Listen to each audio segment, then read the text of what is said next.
ఓమి అని, ఓజీ అని అర్థం కాని భాషని బట్టి కొట్టి మరీ ప్రాక్టీస్ చేస్తూ వేదికల మీద మాట్లాడుతున్నటువంటి ఈ పవన్ కళ్యాణ్ గారు మా యొక్క నియోజకవర్గంలో ఒక అటవీ శాఖ ఉద్యోగిని కొడితే,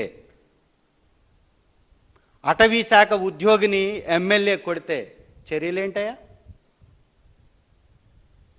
అదేవిధంగా మా నియోజకవర్గంలో గుప్త నిధుల కోసం తెలుగుదేశం పార్టీకి సంబంధించినటువంటి ఇన్ఛార్జీలు ఎమ్మెల్యేలే గుప్త నిధులు తవ్వకాలు చేస్తున్నారు. జేసీబీల్ని తీసుకొచ్చేసి అటవీలో గుప్త నిధులను తవ్వుతున్నారు. దీని మీద స్థానిక ఫారెస్ట్ ఆఫీసర్కి చెప్పినా, అలాగే స్థానికంగా ఉన్నటువంటి పై ఆఫీసర్స్కి వివిధ శాఖల వారికి చెప్పినా కూడా పట్టించుకోనటువంటి పరిస్థితి కనపడుతుంది. ఈ రాష్ట్రంలో ఉన్నటువంటి పంచాయతీల్ని నిర్వీర్యం చేస్తూ సర్పంచుల నిధులను కొల్లగొడుతూ ఉన్నారు. ఒక్క ఎర్రగొండపాలెం ప్రాంతంలో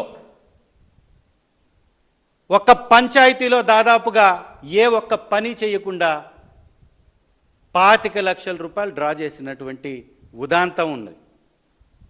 వీటన్నిటిని కూడా డిపిఓ గారికి, కలెక్టర్ గారికి అందరికీ చెప్పినా కూడా ఎక్కడా న్యాయం జరగట్ల. కాబట్టి డిప్యూటీ ముఖ్యమంత్రి గారికి నేను సలహా ఇస్తున్నా, అయా మీరు సినిమాల మీద పెట్టేటటువంటి ఆ ధ్యాస, ఆ ప్రాక్టీస్ మీ పని మీద కూడా పెట్టండి. కొంచెం మీరు నిర్వహిస్తున్నటువంటి శాఖల మీద పెట్టండి, మీరు తీసుకున్నటువంటి బాధ్యతల మీద పెట్టండి. ప్రతి ప్రభుత్వ ఆఫీస్లో మీ ఫోటోలు పెట్టుకోవడం కాదు, ప్రతి గ్రామంలో మీరు పనులు చేయండి.